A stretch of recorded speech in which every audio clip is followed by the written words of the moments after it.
시청자 여러분 안녕하십니까? 헬로티비 뉴스입니다. 강수현 양주시장이 토크 콘서트를 열고 남면 주민들과 만났습니다. 남면을 포함한 서부 지역은 원도심으로 동부 지역과 비교하면 상대적으로 낙후됐는데요. 가막산 개발과 3호선 연장 등 지역 경쟁력 확보에 행정력을 집중하겠다고 약속했습니다. 이재필 기자가 보도합니다. 강수현 양주시장이 남면 신산시장에서 토크 콘서트를 열었습니다. 시민이 묻고 시장이 답하는 문답 콘서트. 우선 지역 주민들은 지역 경제 활성화를 위해 가막산에 대한 관광 개발 사업을 속도감 있게 추진해 줄 것을 요구했고, 강 시장은 현재 진행 중인 가막산 자연휴양림 조성 사업에 적극 나설 것을 약속했습니다. 사실 땅이 개인 땅이다 보니까 그 땅을 좀 사실 확보해야 되는데, 금년도 마무리 추경 때 뭐 담은 전액은 아니더라도 일부 예산을 편성을 해서 이걸 빨리 구입을 해서, 사실 우리 남면 주민들이 가장 많이 바라는 게 가막산 그 개발을 가장 많이들 말씀들을 하셨거든요. 광역철도망 연결에 대한 주민들의 희망도 엿볼 수 있었습니다. 7호선과 GTX-C 등 양주시는 다수의 광역철도 조성 사업을 추진 중이지만 대부분 신도시인 동부 지역과 연결되는 상황. 남면 등 서부 지역은 철도망을 포함한 교통 인프라에서 상대적으로 소외돼 왔습니다. 지행역이나 양주역, 덕정역을 지나서 1호선이랑 7호선을 타고 서울로 가야 되는데 총 소요 시간이 2시간이 걸려요. 강 시장은 지역 주민들의 열망에 충분히 공감한다며 어려움이 많겠지만 철도망 연결을 이룰 수 있도록 최선을 다하겠다고 강조했습니다. 그래서 서부권을 좀 해결하는 방법으로는 저희가 지금 어떻게든지 지금 전철 3호선 그 서울 쪽에 운행되는 것을 최대한 좀 연장을 해서 아주 장기적인 계획을 가지고 이번에 그 타당성 용역도 이게 이제 되려면 그냥 되는 게 아니라 나름대로 거기가 했을 때 수익성이 있어야 되거든요. 최근 시범 운행을 시작한 똑버스의 개선 요청도 이어졌습니다. 강 시장은 주민들의 요구사항을 확인해 문제점을 확실히 개선하겠다고 약속했습니다. 대기 시간이 너무 길었습니다. 저희가 1시간 이상씩 기다려야 되는 어떤 그런 상황이 있었고, 버스 정류장 자체가 없습니다. 그래서 실질적으로 똑버스 같은 경우에는 버스 정류장이 없으면 시대공증이 없는 그런 상황이라고 봅니다. 그래서 아마 이제 가장 중요한 거는 뭐 일단 숫자적으로 차량 대수가 아마 부족하기 때문에 그런 뭐 불편을 많이 있을 것 같은데, 그런 부분에 대해서는 저희가 지속적으로 아주 일단 시민들이 편하게 이용할 수 있도록 그런 부분에 많이 신경을 써서 개선해 가도록 하고요. 한편 이번 토크 콘서트는 남면 도시재생 마을 축제와 연계해 진행됐습니다. 헬로티비 뉴스 이재필입니다. 유네스코 세계문화유산 우선 등재 목록에 이름을 올린 양주 회암사지를 주제로 한 체험 교육이 진행되고 있습니다. 이번 교육은 유초 중학생과 일반 시민을 대상으로 40회에 걸쳐 학교 방문형과 현장 체험형으로 나누어 실시되는데요. 초등학생 프로그램은 홀로그램 시어터를 활용한 보물찾기며 중학생은 3D펜을 활용한 유물 탐방과 복제 체험을 할 수 있습니다. 프로그램은 오는 10월까지 진행됩니다. 포천시가 국가유공자와 그 가족에 대한 예우를 강화한다고 23일 밝혔습니다. 시는 우선 올해 보훈 관련 수당을 전년 대비 25% 증액했는데요. 또한 2026년에는 조례 개정을 통해 보훈 명예수당과 참전 명예수당을 각 30만 원까지 인상할 예정입니다. 시는 이외에도 국가유공자의 희생과 공헌을 존중하는 차원에서 보훈회관을 운영하고 있는데요. 독립유공자 의료비 및 묘지 관리비, 장례 의전 등도 지원하고 있습니다. 의정부 소방서는 광동고등학교 재학생 16명을 대상으로 심폐소생술 체험교육을 실시했습니다. 이번 교육은 학생들이 위급한 상황에서 신속하고 올바르게 대응할 수 있는 능력을 기르기 위해 마련됐습니다. 문태웅 의정부 소방서장은 청소년기의 응급처치에 대한 이해와 실습 경험은 매우 중요하다며 앞으로도 다양한 연령층을 대상으로 한 체험교육을 지속 확대해 나가겠다고 말했습니다. 중단됐던 제2경인선 민자 적격성 조사가 올해 안에 재개될 전망입니다. 부천 옥길 범박 광역교통 현안 설명회에서 새로운 노선 계획이 공개됐습니다. 이정하 기자가 보도합니다. 인천 청학에서 서울 목동을 잇는 제2경인선 건설 사업. 본선은 기존안 그대로 유지하되 지선은 광명 시흥선이 아닌 신천 신림선으로 방향을 틀어 민자 적격성 조사에 다시 도전합니다. 조사가 중단된 이유는 사업성 부족. BC값이 기대에 미치지 못해 수익성이 낮다는 판단이었습니다. 코로나19 여파와 광명 시흥 일대 개발 불확실성이 결과에 반영되면서 경제성이 낮아졌다는 분석인데 이 부분을 보완하는 겁니다.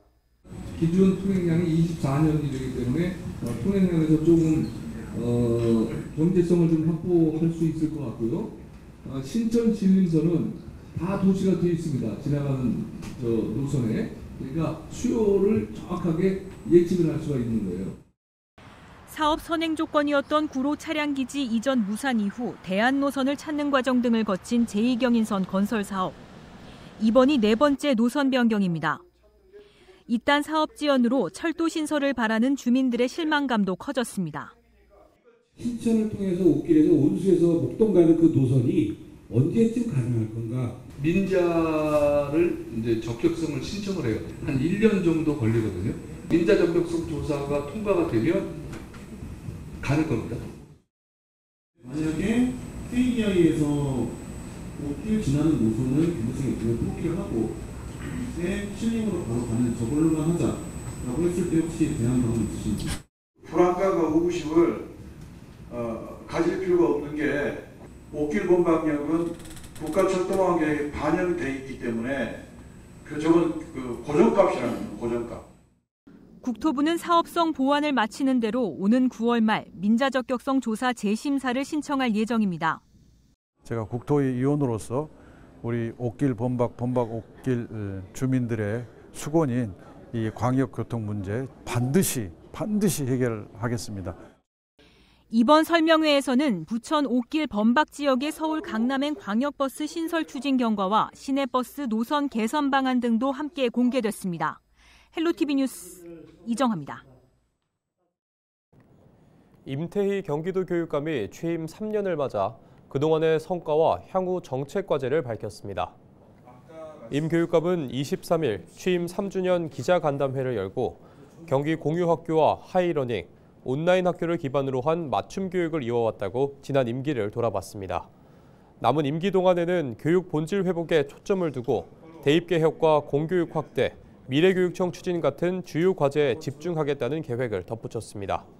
한편 임 교육감은 이날 재선 도전 여부를 묻는 기자들의 질문에는 직보다는 업에 대한 것을 더 중요하게 생각한다면서도 교육정책 완성에 대해서는 의지를 내비쳤습니다. 인천의 한 학교 교사가 온라인 수업 도중 전자담배를 피웠다는 의혹이 제기돼 교육당국이 조사에 나섰습니다. 인천시 교육청은 지난 18일 A 교사가 고등학생들을 대상으로 온라인 수업을 진행하던 중 전자담배를 피웠다는 민원이 제기됐다고 밝혔습니다. 이에 시 교육청은 사실관계 확인을 위해 학교 현장 점검을 벌였습니다.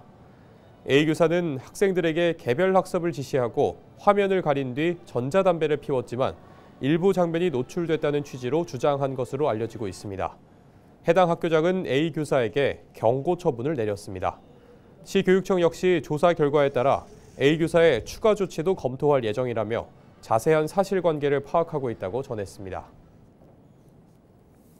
인천시는 청춘 남녀들의 건강한 만남을 지원하는 아이 플러스 이어드림 행사를 영종 인스파이어 엔터테인먼트 리조트에서 진행했다고 밝혔습니다. 이번 행사는 인천에 주민등록이 있거나 지역 기업체에 재직 중인 24세부터 39세 사이 미혼 남녀를 대상으로 진행됐는데요. 남녀 각 50명씩 100명 모집에 1,058명이 신청해 10.6대 1이라는 높은 경쟁률을 기록하기로 했습니다. 행사는 연애 코칭과 1대1 대화, 커플 게임, 디너 등 다양한 프로그램으로 구성돼 서로의 성향과 취향 등을 자연스럽게 알아갈 수 있도록 운영됐습니다. 참가자들은 20일 마지막 순서에 매칭 카드를 작성해 마음을 표현했고 23일 오전 매칭 결과 전체 50상 중 29상이 커플로 성사됐습니다. 시는 참가자들의 만족도 조사와 의견 등을 바탕으로 올해 11월까지 총 4회에 걸쳐 360명을 대상으로 이어드림 프로그램을 지속 운영할 계획입니다. 경기도가 오는 29일까지 지역 400여 개 전통시장 및 골목 상권과 2025 경기 살리기 통큰 세일을 진행합니다. 해당 골목 상권에서 경기 지역 화폐와 온누리 상품권 등을 사용하면 최대 20%의 환급을 받을 수 있는데요. 배달 특급 등 공공 배달 앱에서도 할인 쿠폰을 발행합니다. 이번 행사는 지역 내 경제 선순환을 유도하기 위해 마련됐는데요. 도는 지난해 40억 원이었던 예산을 100억 원으로 2.5배 늘렸고 참여 시장도 2배 이상 확대됐습니다. 서울시가 서울론 조금 느린 아이 학습 지원 시범 사업을 추진합니다. 이번 사업은 서울론에 참여하는 초등학교 저학년 중 동급생보다 배우는 속도가 느린 아이들을 대상으로 한 맞춤형 학습 지도입니다. 서울론은 사회 경제적 이유로 사교육을 받기 어려운 취약계층에 온라인 강의, 1대1 멘토링, 진로 진학 컨설팅 등을 제공하는 무료 온라인 학습 플랫폼입니다. 시범 사업은 학습 능력 검사를 통한 학습 상태 진단, 수준별 맞춤 온라인 학습 콘텐츠, 정서 지지 프로그램 등으로 구성됩니다. 전문가가 아동의 학습 상태를 진단한 뒤 수준에 맞는 학습 자료를 제공하는 방식입니다. 서울시는 시범 사업 성과를 분석해 확대 여부를 검토할 예정이며 서울론 누리집을 통해 참가자 50명을 모집합니다.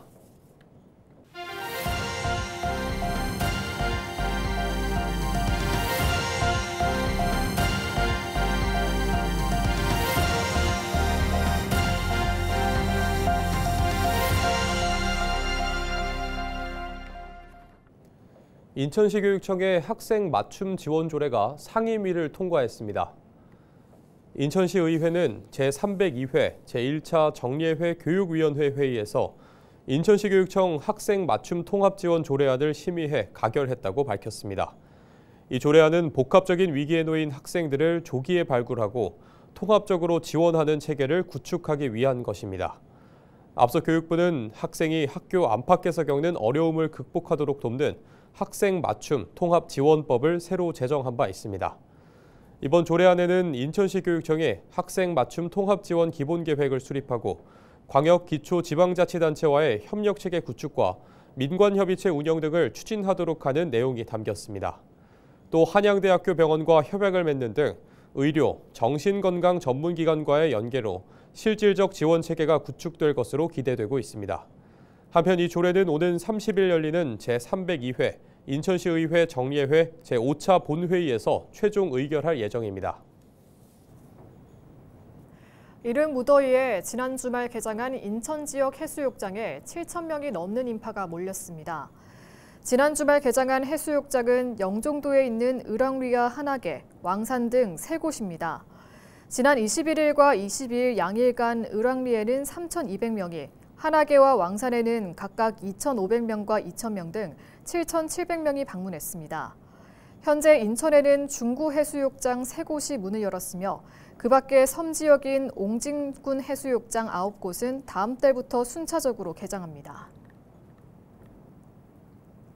경기도가 청년 기본소득의 3분기 신청 접수를 오는 7월 1일부터 8월 11일까지 진행합니다. 도는 지역 청년에게 분기별로 25만 원씩 연 최대 100만 원을 지역화폐로 지급하는 경기도 청년 기본소득을 운영 중인데요. 신청 대상은 경기도에 3년 이상 연속 거주하거나 총 거주기간이 10년 이상인 만 24세 청년입니다.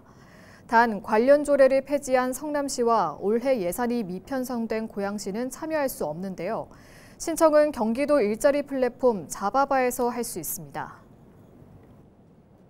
경기도가 빈집 정비 계획 수립 가이드라인을 마련해 시군에 배포했습니다. 도는 시군에서 빈집 실태 조사를 완료하는 즉시 빈집 상태 등을 객관적으로 분석하고 재정 계획을 종합해 연도별 빈집 정비 대상을 선정하는 것을 원칙으로 제시했는데요. 가이드라인의 주요 내용은 철거 명령 대상 기준 구체화와 빈집 정비 성과 목표 수립, 매매 거래 지원 도입 등입니다. 이상으로 뉴스를 마칩니다. 시청해주신 여러분 고맙습니다.